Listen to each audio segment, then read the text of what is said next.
happens when an ocean turns into a battlefield, when silence itself hides a billion-dollar war. Under the black expanse of the Pacific, a ghost fleet moved unseen, carrying more cocaine than the entire US could consume in months.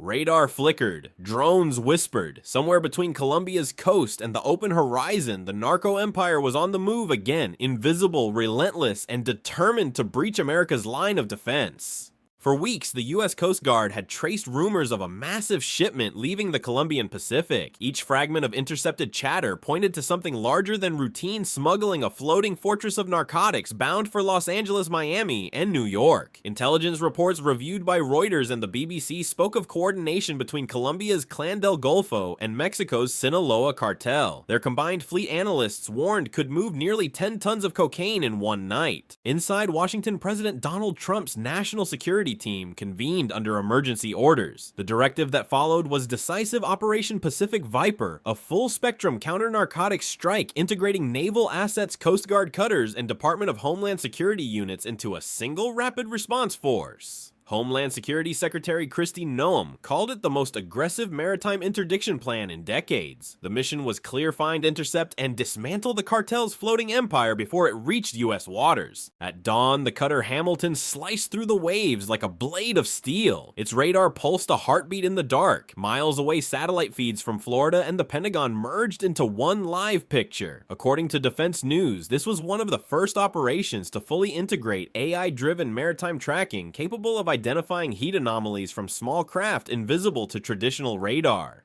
Then a signal, a faint blip near the equator moving fast and low. The captain's order cut through static engines full. Prepare pursuit. Moments later, a Navy helicopter lifted off the deck, its rotor slashing the night. The target, a Cartel go-fast boat, was racing north, unaware that the world's most advanced surveillance network had locked onto its coordinates. What followed was pure tension. The helicopter's searchlight ripped through the mist, illuminating faces twisted in panic. The Coast Guard's tactical team, riding in a black RHIB, closed the gap 50 yards, then 30, then 10. The sea erupted in chaos, warning flares shouted commands in Spanish, and the sudden crack of gunfire. Within minutes, the smuggler's engines stalled. Silence fell except for the pounding of waves against the hull.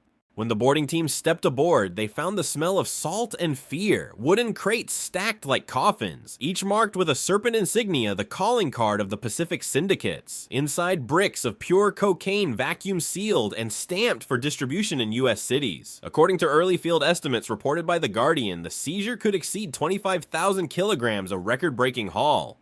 But beneath the victory was a warning. For every vessel caught, 9 others still ran free. And beyond the horizon, hundreds of cartel ships were already adapting changing routes, repainting hulls, altering frequencies. The Pacific was not merely a body of water. It had become a chessboard of power, profit, and pursuit.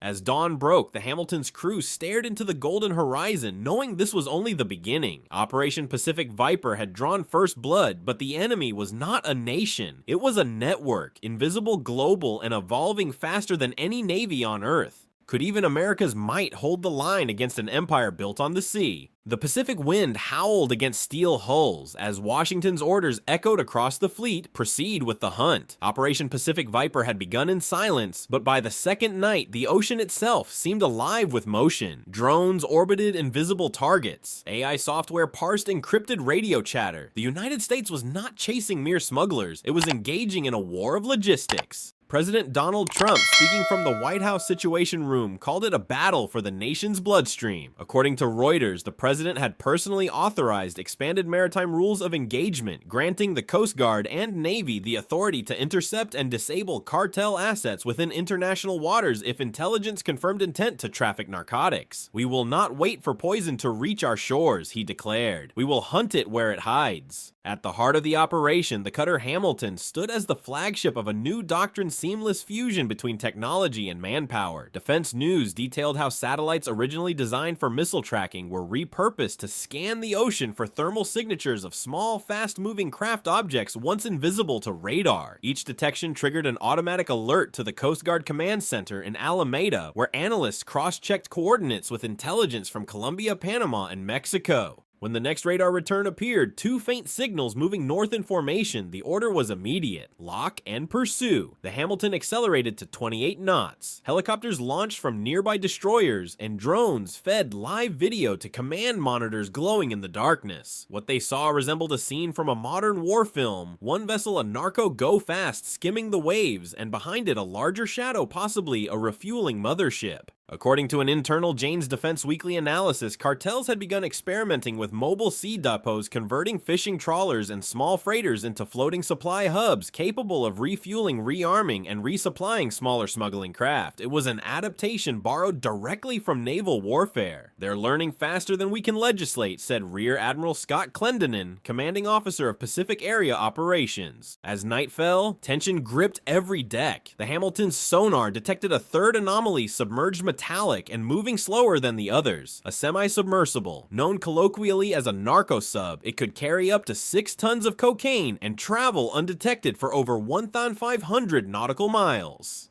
These ghost machines were hand-built in Colombian jungles, their hulls coated in radar-absorbent resin. They were the cartel's invisible arteries. The chase that followed stretched through the night. Drones illuminated the waves like lightning. A Navy Seahawk swooped low, firing warning shots across the bow. The smaller craft veered sharply, crashing into the trough of a wave, and came to a halt. Tactical teams deployed fast black helmets, night vision rifles raised. Within minutes, the smugglers were subdued, their vessel seized. The semi-submersible was another matter. It dove below the surface, disappearing from radar, but thermal imaging captured faint plumes of exhaust rising from its engine vents. A Coast Guard MH-60 helicopter dropped sonar buoys triangulating the target. Depth charges were armed not to destroy, but to force it to surface. Then the ocean boiled. The sub burst through the waves, crew scrambling to escape. Inside, they found 7,000 pounds of cocaine and navigational charts leading straight to Mexico's Baja Peninsula. Each line on that chart represented not just a route, but a supply chain linking cartel engineers in Colombia, financiers in Panama, and distributors in California. By sunrise, the U.S. had achieved its first decisive victory of the operation. 3 vessels intercepted 14 traffickers, detained nearly $220 million in narcotics removed from circulation. But as Al Jazeera noted, each triumph only revealed the depth of the challenge ahead. For every capture, there was a replacement captain, a new sub, a faster route. The war at sea was evolving into a contest of intelligence and endurance. The question now was not whether the U.S. could catch them, but whether it could keep up. Can a nation outrun an enemy that learns faster than it fights? The Pacific dawn burned crimson, a warning written across the water. What began as a pursuit had now turned into open confrontation. The crew of the Hamilton braced as orders came down from Washington: intercept at all costs. The operation had entered its most dangerous phase. Somewhere to the northwest, a cartel go-fast boat streaked toward international shipping lanes, its twin engines screaming against the waves. Inside, men in tactical gear clutched rifles, guarding crates of cocaine worth hundreds of millions. They weren't drug runners anymore. They were soldiers of a private army trained and armed to kill. At 05, 43 hours contact. The Coast Guard's RHIB team launched into the surf, slicing through the wake. A Navy Seahawk circled above its spotlight, flashing like lightning through the mist. The ocean erupted, gunfire shouted orders, engines roaring. The BBC later described it as a battle on water that felt more like urban warfare than maritime policing. Through the chaos, the tactical team advanced. Waves smashed against the hulls as tracer rounds cracked overhead. The cartel vessel zigzagged wildly, but there was no escape. Within minutes, U.S. forces were alongside. Flashbangs detonated, blinding light cutting through the night. The smugglers dropped their weapons. The sea fell silent. The boarding was swift and brutal. The stench of fuel salt and fear filled the air. Wooden crates lined the deck, stamped with a serpent's mark, the emblem of the Pacific Syndicate, a coalition of Latin cartels coordinating shipments across ocean corridors. Inside each crate lay bricks of cocaine stacked with surgical precision. A quick field test confirmed it 97% purity, the kind that kills fast flood cities and funds empires.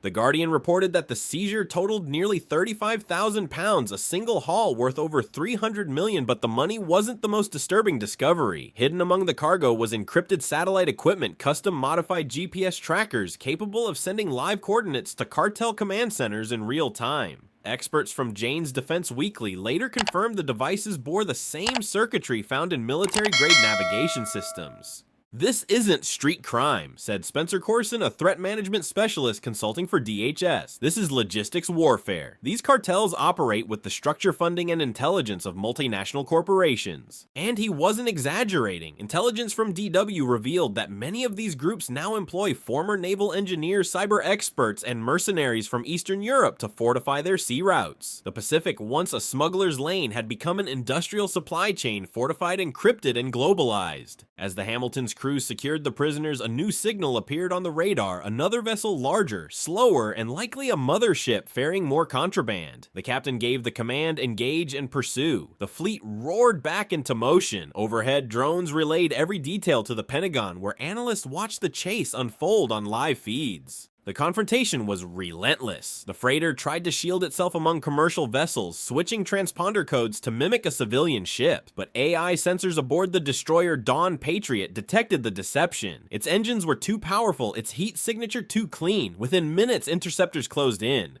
By mid-morning, both cartel vessels were seized. The Pacific was littered with debris, the aftermath of a battle that looked more like a modern naval engagement than a drug raid. Across the US news cycle, images of the operation flashed across screens, men in tactical gear, the American flag whipping in the sea wind, and the shattered hull of the narco fleet.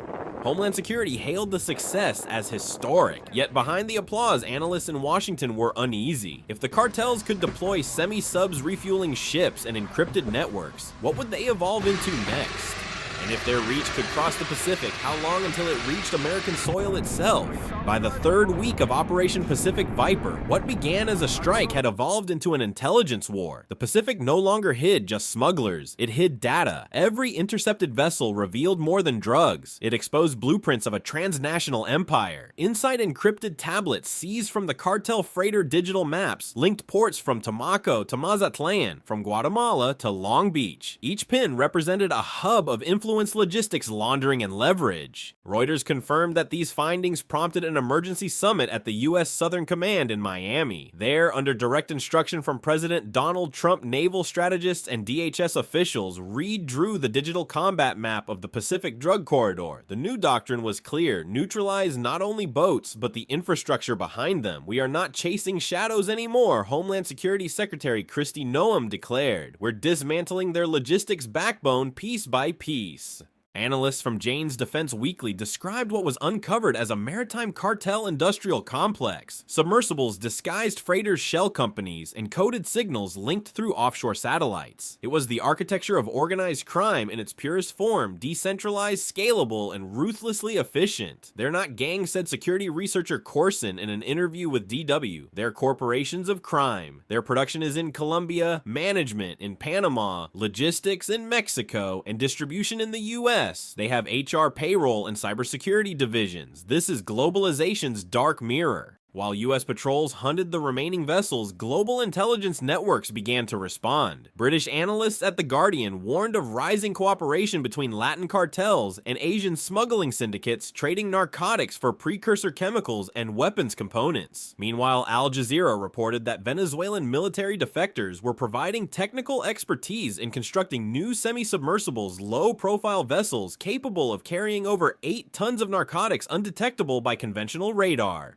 The threat was expanding faster than enforcement could adapt. For every victory at sea, cartels shifted strategy using encrypted frequencies, night drones, even fake distress beacons to lure US assets away from their main routes. The Coast Guard's AI division, codenamed Sentinel-Net, intercepted over 200 false signals within a single week. "It's asymmetric warfare on a digital ocean," said Admiral Clendenin. "They're forcing us to fight ghosts." Still, the human cost remained visible. On board the Hamilton sailors slept in 2-hour rotations. Salt water corroded their gear. Exhaustion haunted their eyes. Each successful interdiction meant hours of adrenaline followed by silence, the weight of what they'd seen and what they couldn't stop. According to BBC, world psychologists embedded with Coast Guard units reported a surge in combat-related stress, comparing the mission's intensity to wartime deployments. When the freighter's contents were fully cataloged, the findings stunned Washington. Over $473 million worth of cocaine and marijuana combined. Each crate told a story of violence, poverty, and desperation woven across borders. Yet, as Secretary Noem addressed reporters in Port Everglades, her message was resolute. This operation proves that under President Trump's directive, America will take the fight to the enemy anywhere, anytime. The cartels have turned the Pacific into their highway. Tonight we close their lanes. Applause filled the hangar, but in intelligence circles, a darker realization spread. The operation had struck hard, but only at one tentacle of a global hydra. Cartels were already diversifying routes through West Africa, rerouting shipments via Panama's fishing fleets, and embedding operatives in legal export firms. The Pacific battle was a victory, yet it revealed an unsettling truth in this new age of digital trafficking. Every success risks spawning a smarter adversary. As America fortified its oceans, one question lingered over Washington's war councils. If cartels can mimic corporations, will the next battlefield be the marketplace itself? The press called it America's maritime triumph. The headlines screamed of glory. $473 million in narcotics seized, 34 vessels, intercepted, dozens of traffickers captured. But within the Pentagon's secure war room celebration quickly turned to calculation. The numbers were staggering, yet they were a fraction of the total trade. For every shipment intercepted, 9 others made it through. The battle was won, but the war officials warned was mutating. Homeland Security Secretary Kristi Noem stood beside President Trump at the press podium, her tone steady and defiant. Operation Pacific Viper is proof that American resolve cannot be outmatched, she said. We are saving lives, dismantling cartels, and keeping our borders secure. Cameras flashed. The president nodded, but remained silent for a moment, his eyes fixed on the satellite feed behind them. More boats, more blips, more threats. According to BBC World Service, new intelligence suggested that cartel engineers had begun deploying narco subs of a new generation, fully electric, almost silent, powered by lithium-ion cells smuggled from Asia. Some could dive to depths of 40 meters and travel over 2,000 nautical miles without surfacing. They were ghosts beneath the waves, invisible to radar, sonar, and most aerial drones. Defense News reported that the U.S. Navy's new AI network, codenamed Trident Edge, was tasked with detecting these underwater threats. The system combined satellite infrared scans with oceanographic sensors, turning the Pacific into what one admiral called a live digital minefield. Yet for every new defense, the cartels found a countermeasure. They began using decoy drones to trigger false alarms or coating their hulls with polymer layers to scatter sonar signals. Meanwhile, Al Jazeera revealed something even more unsettling: the rise of AI-assisted smuggling logistics. Cartel programmers were reportedly using predictive algorithms to map Coast Guard patrol patterns, identifying safe corridors through which shipments could pass undetected. One anonymous analyst described it as the Amazon Prime model of narcotics distribution. The scale of this adaptation stunned policymakers. It was no longer just about boats and bullets. It was about algorithms, networks, and data supremacy. America's naval dominance met its most elusive opponent, a borderless, data-driven enterprise. But beyond the high-tech chess match lay the human toll. In Miami, Los Angeles, and New York, overdose rates continued to climb. The Guardian cited CDC data showing that synthetic cocaine mixtures had surged across U.S. cities, often laced with fentanyl. Every shipment intercepted at sea represented thousands of doses that never reached the streets, but millions still did. The demand machine showed no sign of slowing. Secretary Noem, addressing the Coast Guard Academy, summarized the paradox with chilling clarity. We can intercept ships, we can sink subs, but as long as the demand exists, the war regenerates itself. The president's response came days later in a live broadcast from Port Everglades, standing on the deck of the Hamilton. This is not just a war on drugs, Trump said. It's a war for the soul of our nation. We will end the cartel's reign of terror. We will stop the poison. And we will make the oceans American again. His words resonated across screens worldwide, defiant, patriotic, and unapologetic. Yet analysts from DW and Reuters noted a growing unease among strategists. The fear that military escalation might drive the cartels further into the digital shadows, creating a war too diffuse to win. Every layer of surveillance breeds a smarter smuggler, said Admiral Clendenin. We may be winning battles, but the battlefield itself keeps expanding. And so, as Operation Pacific Viper declared victory, the horizon whispered another truth: the war was not over. It had simply gone deeper, quieter, more invisible.